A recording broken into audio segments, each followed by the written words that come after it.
Olá, pessoal. Oi, Edson. Nossa próxima atração aqui no nosso congresso é uma cantora americana que vai trazer para a gente o brilho dela. Ela é transplante duplo de pulmão e tem uma voz maravilhosa. Pessoal, com vocês, Chloe Temtchine.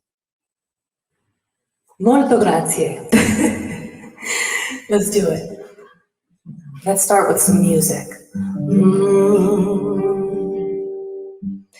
Birds flying high, you know how I feel. Sun in the sky, you know how I feel. Breeze drifting on by, you know how I feel. It's a new dawn, it's a new day, it's a new life for me, and I'm feeling good. Oh, oh, fish in the sea, you know how I feel. Don't you know? River running free, you know how I feel. Oh, blossom on a tree, you know how I feel. It's a new dawn, it's a new day, it's a new life for me, and I'm feeling good. Ooh, ooh, stars, when you shine, you know how I feel. Oh, scent of the vine, you know how I feel. Oh, freedom is mine, that's how I feel. So the world is a new world and a bold world for me, and I'm feeling good.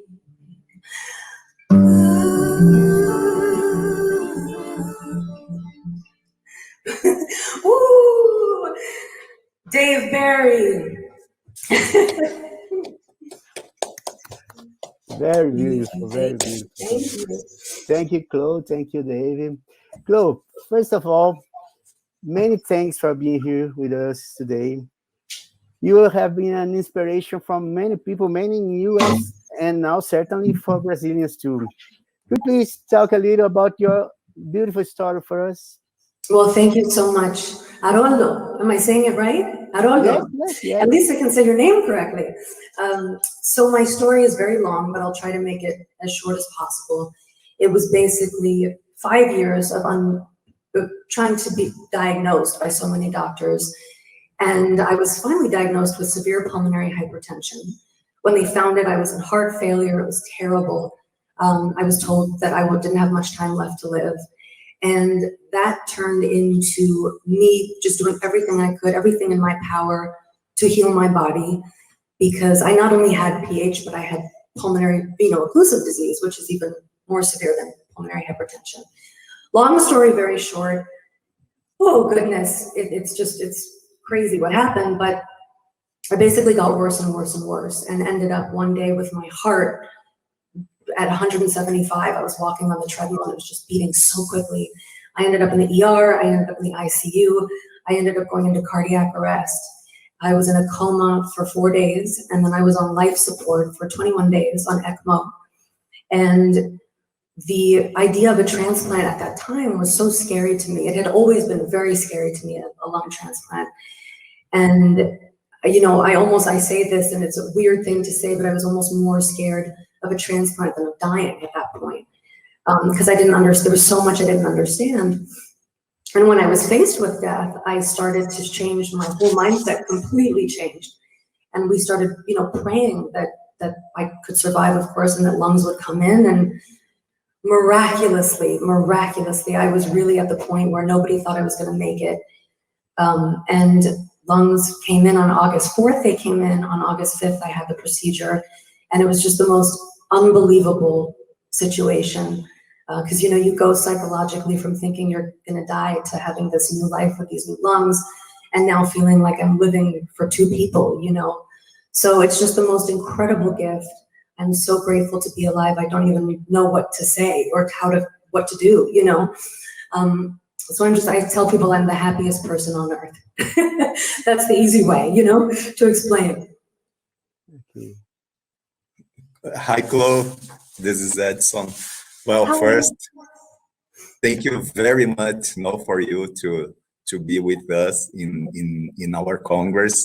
It is very important for us to have this kind of inspiration, no? Well, I was hearing your music, hearing your music, and you said, you know how I feel, you know? It's a new day, it's a new life, you know? And yeah, I think that the transplant really can provide, you know, this feeling for us, you know, that it is really a new day, you know, we have this opportunity, you know. And your disease was a kind of a very awful, no? I think that you're suffering a lot, you have some bad days, but how do you get, you really overcome all of this, and you are this people that inspire so many others? Well, I mean, difficult it really was. I think that I was lying to myself a lot, and I didn't let myself realize how difficult actually it was. And now that I feel so much better, I go back and I'm like, wow, that was terrible, you know? But I think truthfully, it's just the will to live. I think I wanted to live so badly, you know, and I wanted to do what I love, which is make music, perform it, even though it's rough for me. Sometimes I sing with a paralyzed vocal cord, so I never know what's gonna come out, you know? But I just pushed through, and I always sort of feel that there's a way. As long as we're breathing, there's a way. And no matter how difficult it is to breathe. And, you know, I believe that it's a lot of prayer, and, you know, I have a lot of faith, but I believe in hard work. And I did everything in my power with, you know, food changes, mindset changes, you know, focusing on spending time with the people I love, focusing on being positive instead of focusing on my symptoms, and just thinking about all the things I could do instead of all the things I couldn't do. And it was a lot of brainwashing, you know, a lot of just sort of, again, lying to myself, but in a good way that kind of got me through. And I think when you want to live, you know, you want to live, and you'll do whatever you can to live. And it's just such a blessing to come onto this side, because it feels like a whole other side of life. And it's really just miraculous, you know? Chloe, you said on a video I've seen that you start singing and playing on the hospital, still in the hospital, and your words, it was a giant disaster. I don't believe that. It was a which? Oh, sorry, say that again. It was a which one? Yeah, you said that it was a giant disaster. Your first. We absolutely don't believe that. Well, you can believe it. Truthfully, yes. I mean, but tell us how music helped you in this recovery, in this process of recovery, your recovery. How has music fit in? I think music has been huge. So I did bring the guitar in. It's a silly story, because I was in the ICU, and I had my mother come with the guitar, you know, and I thought, well, if I can speak and breathe, I can probably, you know, start singing again. So I took the guitar and I started playing in the ICU, and then they threw me out of the ICU because they said, if you're playing guitar in the ICU, get out. You know what I mean?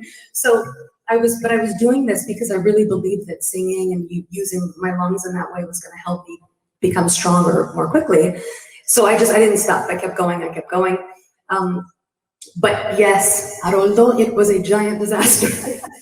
But I'll tell you, the hardest thing, actually, even more so than the breathing, is this vocal cord paralysis, because you again, I'm on prednisone because of, you know, the post-transplant medication, and that makes it very hard to sing with the paralyzed vocal cord because my cords are so thin, you know. So there was a lot to work through. But, you know, again, I feel like if you can speak, you can sing. If you can sing, you can, you know, breathe better. If you can breathe better, you can live better. And, you know, so it was just a matter of doing whatever I would naturally do. And that was to make music when things looked a bit weird and not so great, you know? Okay. Well, you are a very optimistic person, no? I can see that you have a very good vibe, no? And I was talking to Haroldo, no? And we are discussing, and we are very curious about Stevie Martin, no? Oh, Steve! Oh, Your friend, Stevie Martin, please. Yeah. He's hiding in the garage. Yeah. The best part is that I wanted to, the weird part is that once I received the transplant, I thought, well, you know, I'm so used to performing with Steve Martin. And I said to my mother in the hospital, I was like, well, what am I going to do? Because I represent all of these people also from the PH community. And I don't want to just leave that behind and forget the, you know, and move on to something. I want to continue to bring awareness to PH. And so she said, I have an idea. Why don't you continue to perform? Put Steve Martin next to you. Obviously, you won't be connected to him, but he'll be there.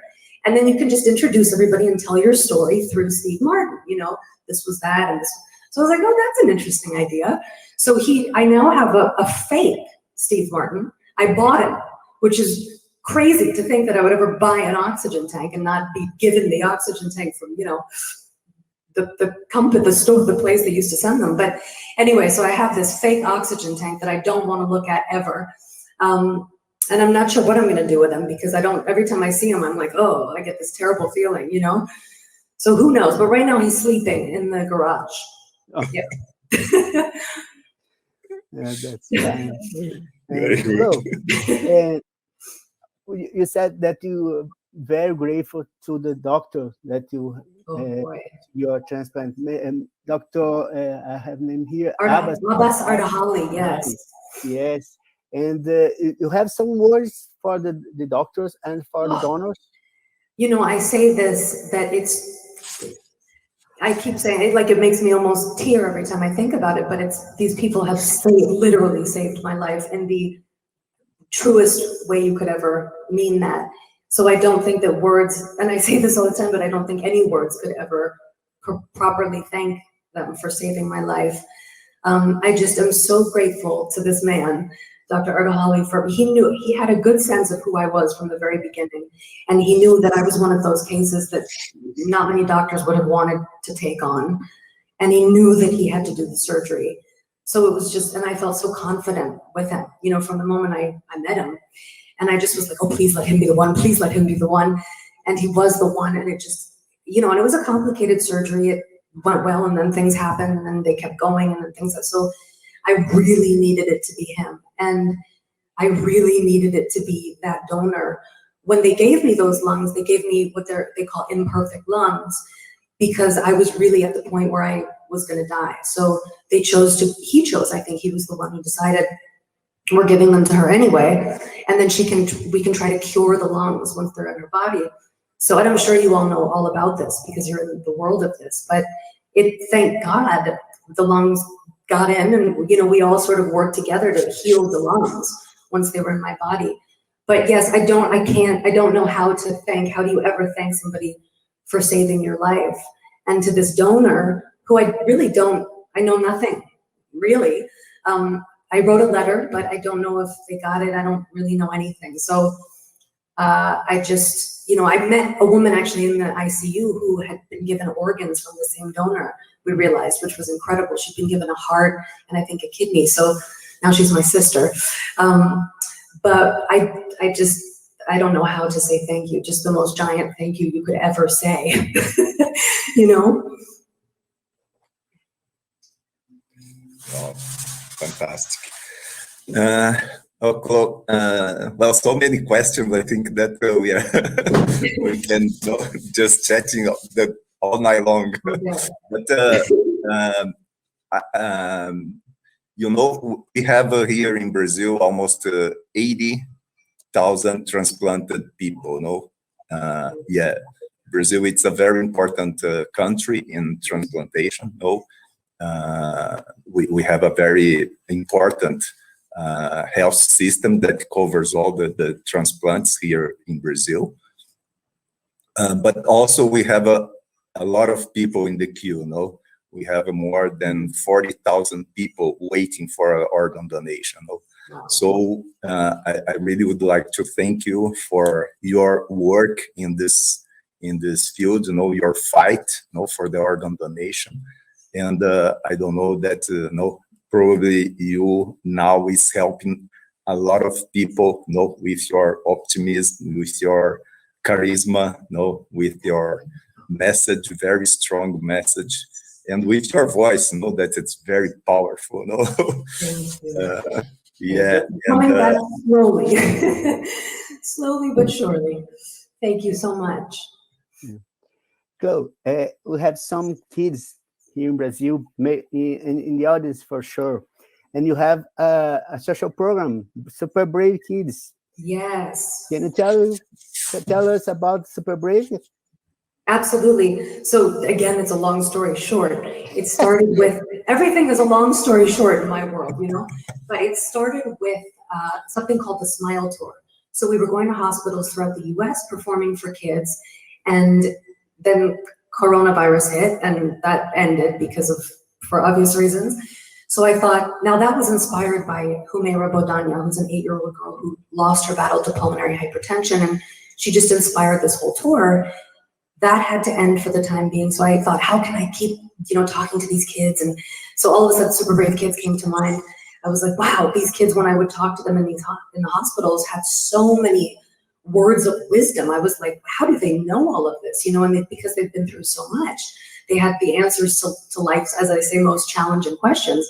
So we created Super Brave Kids based on that. And it's basically interviews with these kids, and through sort of to empower them, but really it's them empowering others, which empowers them, if that makes sense, you know? And giving others hope, they feel empowered, and they have superpowers, they discover what their superpowers are, they have a superhero name, and selfishly, it's a lot of fun for me. I thought it was gonna be sort of sad and depressing because, you know, everybody has a chronic illness, but it ended up being like the complete opposite. It was inspirational and wonderful. And I'm very excited to continue this and to somehow combine it with the Smile Tour, so we can do these interviews in the hospitals as well. And throughout the world, you know, not just US. Oh, maybe someday here in Brazil. That would be great. I have to learn Portuguese, but well, I'm close. I can do it in Spanish, and then they can answer some questions, you know? Yeah, of course. Yeah, it would be great to have you here, no? It'd be great. After this pandemic, no? I know. All right, I'll come. That's it. I'll go pack my bags. It would be wonderful. I can't wait. I mean, to travel would be amazing, all of it, you know? Yeah. Take my lungs around the world. Yeah. Yeah. Very good. For sure, your music, your song inspiring many people here in Brazil. Thank you. No doubt about that. No doubt about that. Thank you very much. Okay. So, thanks for sharing us this very beautiful story, this amazing life story. And I hope someday you'll be here with us, singing for us here. Edson? That would be wonderful. Well, thank you for having me. Thank you for having me. I appreciate it. No, thank you very much. I think that it's really important for us, to see other people, from other countries, for the people see that this can happen for everyone everywhere, So exactly. So that's why it's important, to keep this campaign in organ donation, in awareness of this, because this can happen for anybody. So it is really important. So I really would like that you leave a message for the Brazilian people that will hear you coming now. Oh, my message. Oh, my goodness. Well, I mean, I would say it's a message of life. It's really just a message of life and to live. I mean, I don't even know who I'm talking to. If it's people who are, post-transplant, pre-transplant, but whatever it may be, the message that I'm learning is really about just live your life, because wow, you know, you from one day to the next, it could be gone. And just being alive, as I say, is the gift, you know, and everything else is an added bonus. You know, everything else we want in life, it's like wonderful, but really just be alive and do the things that you value, be with the people you value, create things that are important to you, and ideally help somebody in the process. But I think that if you do what's genuine to you, you do help people in the process, if it really is true to who you are, you know? So that's all I can say. I just hope that people cannot be as scared as I was. I was so scared of a transplant, and I would have loved to see, you know, people thriving, and which there are, of course, but I didn't focus on that. I focused so much on the negative that I think that if I could switch it, I would love to know, I would have loved to tell myself that it you know, you'll breathe and you'll feel amazing and you won't believe it, and you'll be able to eat food and travel and do things you never thought you could do. So it's just that, you know, it's something to be excited about instead of scared of. And we never know what's going to happen, but you know, as I say, it's all about today. You know, it's all about today. So enjoy your life. Wow. Muchas gracias, but that's not even right. How can I even say thank you? Obrigado. Obrigado. I should at least know. Obrigado. That's embarrassing. We should just edit that part out, you know? Obrigado. Obrigado. This is our word. We have to thank you a lot. You are amazing to be here. And from the first time you have you here with us, and I hope next time and other times you come here with us. Thank you. Absolutely. Thank you. Wonderful.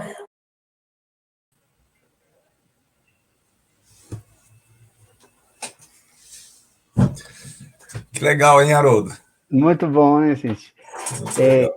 Foi uma experiência muito bacana, né, Edson, compartilhando com o pessoal, ter a Chloe aqui no nosso congresso, né, uma história de vida muito bonita, né, e ela se mostrou totalmente, assim, disponível a gente, né, para conversar conosco. Os teasers, né, os videozinhos pequenos que vocês viram de chamada do congresso, foi um oferecimento dela, ela que se ofereceu para participar, né, e, assim, uma pessoa incrível, espontânea, que veio fazer parte do nosso time, né? Não, e eu acho que o que eu acho interessante, né, isso que a gente comentou durante a fala, né, porque, na verdade, assim, isso acontece com qualquer um, né, porque a gente sempre acha que isso, puxa, por que eu, por que comigo, não sei o quê. Não, com qualquer um, em qualquer lugar do mundo, isso acontece, alguém está precisando de um órgão, né, então, assim, essa questão da doação é uma questão mundial, não é só uma coisa nossa, né? Então, assim, mas por outro lado, você vê o otimismo dela, né? Uma pessoa que, né, transplantou. E a maneira como ela encarou tudo, né? Você vê, as chances eram mínimas, mínimas, e ela, como ela disse, a vontade de viver, a vontade de... Ela colocou toda a força dela ali e tá aí. Muito legal, assim. E fora esse programa também que ela tem de ajudar as crianças, né, que, né, quem acompanha ela nas redes sociais, que eu acho que seria super legal, né, ela tem esse programa de acompanhar as crianças e tentar ajudar, ir nos hospitais e tal, então, assim, acho que é bem bacana mesmo, né, então, assim, são coisas que eles fazem lá fora que a gente pode fazer aqui também, né, a gente tem toda, né, eu acho que esse talvez seja a mensagem também, né, a gente precisa realmente fazer mais, talvez, né. Seria legal até o pessoal que pode acompanhá-la, ela tem canal no YouTube, no Facebook, no Instagram, né? E tem no Spotify, ela é uma cantora, né? Eu já vi muitas músicas dela no Spotify, músicas maravilhosas. Inclusive, ela tem uma surpresa pra gente, né, Edson? Conta aí. Eu não, né? Você, na verdade, pessoal, o Haroldo é que é um amigo dela. E não, não é brincadeira, não, estamos rindo aqui, mas não é brincadeira, não. O Haroldo realmente foi a pessoa que fez tudo aí para a Chloe poder participar com a gente, né? Então, assim, o Haroldo acabou fazendo um contato com ela e acabou criando realmente um vínculo aí com ela que foi super legal, né? E por isso até que ela se prontificou a estar com a gente no congresso, né? Porque na verdade, assim, o primeiro contato, né, até contando um caos aqui, o primeiro contato que o Haroldo fez foi com o manager dela, O né? empresário, e não foi muito bom, né? Mas aí depois ela entrou na jogada e mudou tudo, né? Porque o empresário não tem muito pelo negócio. empresário teria um cachê e tal, né? Né? Mas aí ela, assim, ela entrou na jogada e viu que era uma questão realmente assim, né? Que a gente estava fazendo isso para transmitir informação para as pessoas, tal, que não tem, a gente também não era nenhum fundo Não estava ganhando nada, né? ganhando nada com isso, né? Então, aí ela entrou e falou, não, imagina, vou participar sim. Então, assim, aí o Haroldo que acho que tem que contar aí a surpresa. A surpresa é o seguinte, quando a gente fez a entrevista com ela, ela estava para lançar uma música, né? E aí, antes de lançar essa música, ela mandou para a gente para a música ser lançada no Congresso, né? E a gente vai, daqui a pouco, quando a gente terminar aqui, vocês fiquem que vão ver o novo lançamento de uma música dela. E é uma música muito bonita, todo mundo vai gostar. E agora está na hora da gente terminar, né, Edson? Agora é com você. Não, depois vamos todo mundo. Bom, primeiro assim, pessoal, eu quero agradecer muito o pessoal da agência, da Human Art, né? Que é o Arthur, a Nina, o Gabriel, o Euler, e eu não sei se eu estou esquecendo de mais algumas pessoas, talvez esteja, mas, assim, pelo super trabalho, super apoio, que foi como o ano passado, né? Assim, deram um super apoio para a gente para fazer com que o congresso acontecesse, né? Então, isso é realmente muito legal ter o apoio de vocês, né? Acho que segundo, lógico, né? Agradecer os palestrantes que, né? Assim, se dispuseram, né? Sem nenhuma restrição, nada. Ah, vai ser sábado, não tem problema, tal. Então, assim, os palestrantes foram super parceiros, foram ótimos, né? Além do alto nível, eu acho que a disponibilidade foi, assim, incrível, né? Lógico que a gente tem todo um pessoal no backstage, né? Que foram o pessoal da BTX, e aí são vários mesmo, tem muita gente que ajudou, né? Então, o pessoal que moderou as mesas, né? O pessoal que não moderou, mas também ajudou muito, né? Tem uma pessoa que a gente brinca muito, né? Que é a Zezé, que assim, sem ela realmente a gente talvez não conseguisse funcionar, né? Então assim, tem muita gente que realmente trabalhou muito para que a gente trouxesse o congresso novamente, né? Então, eu nem vou falar, porque eu sei que eu vou esquecer de pessoas aí, mas todo mundo que é da BTX, que trabalhou demais, né? Outra pessoa também que, igual a Zezé, que trabalha muito no backstage, mas aparece nada, que é a Luana. Então, agradecer também, né? Então, muito obrigado mesmo. E, bom, eu acho que é mais uma etapa, né? A gente tem essa preocupação de trazer informação que seja boa para a gente, né? Para que a gente possa ter informações que a gente realmente possa usar e que sejam úteis para a gente, né? Então, assim, eu espero que a gente tenha conseguido isso, né? E assim, vamos ver se no ano que vem a gente consegue fazer o terceiro, né? E quem sabe isso vira uma tradição e a gente consiga fazer com que essa conscientização, né? Porque a informação traz conscientização, né? E isso realmente possa trazer mais conscientização para a gente e a gente poder andar mais para frente, né? Como um segmento, né? Como um pessoal que realmente tem mais consciência das coisas, lute pelos nossos direitos, né? Lute por várias coisas aí, não só direitos, mas por várias coisas, né? E que a gente consiga realmente caminhar para frente, né? Eu acho que esse é o objetivo. Aí, um último aviso antes do Haroldo falar. Segunda-feira, a gente tem uma audiência pública, né, do PL 4613, né? A audiência pública vai ser 10 horas na Comissão de Seguridade e Família, onde nós vamos estar discutindo o PL 4613, né? Então, seria muito legal também se todo mundo pudesse entrar e pudesse pressionar um pouco, né, os deputados a aprovar o PL 4613. Bom, pessoal, acho que é isso, acho que agradecer de novo todo mundo, e principalmente quem assistiu o tempo inteiro, né, o pessoal da audiência que ficou assistindo aí, meio cansativo, mas acho que valeu a pena. Obrigado, pessoal. Haroldo? Obrigado, pessoal. Não, não tem muito mais a acrescentar, né? Só que comentar que a gente recebeu vários feedbacks aqui do alto nível das palestras e palestrantes, todo mundo adorou, né? E, assim, voltando, né, nossos olhos para segunda-feira novamente, esse congresso aqui é uma amostra que juntos a gente pode muito mais, né? Que sem essa união que a gente tem, né, essa conjunção de força, união de forças, a gente não teria conseguido, e nós temos muita batalha pela frente ainda.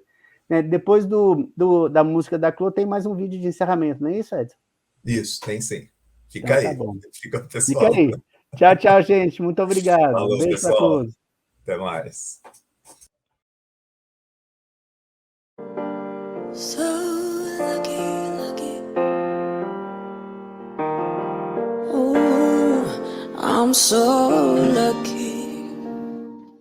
My coffee's cold, but I'm drinking coffee. Kinda looking old, but at least I can see. And every scar tattooed on my body is a reminder that I'm so damn lucky to be alive. Not everybody's breathing. Make up myself, but at least I'm bleeding. May lose my job, but my heart's still beating. Here and now, there's nowhere else I'd rather be. Problems, problems, got so many problems, problems, problems. Are they really problems? Complain about these problems. I'm so damn lucky. I do what I love and I love what I do. Now every breath I take is worth two. I'm lucky when I cry and I'm lucky when it hurts. I'm my best and when I'm at my worst. When beat up any mess that I've made, 'cause it got me where I am today. Not everybody gets a chance to say I'm alive. Been dodging bullets, learning things the hard way. Judging myself, thinking what would they say. Thought everybody cared about what I did. Turns out they were busy caring about their own shit. Problems, problems, got so many problems, problems, problems. But are these really problems? Having all these problems, I'm so damn lucky. Now I do what I love and I love what I can do. Now every breath I take is worth two. I'm lucky when I cry and I'm lucky when it hurts. When I'm at my best and when I'm at my worst. When I clean up any mess that I've made, 'cause it got me where I am today. Not everybody gets a chance to say I'm alive. I'm lucky, lucky, so damn lucky. Lucky, lucky, so damn lucky. Lucky, lucky, I'm so damn lucky. Lucky, lucky, I'm so lucky. Lucky, lucky, I'm so lucky. Lucky, lucky, I'm so damn lucky. Now I do what I love and I love what I do. Now every breath I take is worth two. I'm lucky when I cry and I'm lucky when it hurts. When I'm at my best and when I'm at my worst. If you clean up any mess that I've made, 'cause it got me where I am today. Not everybody gets a chance to say I'm alive. Not everybody gets a chance to say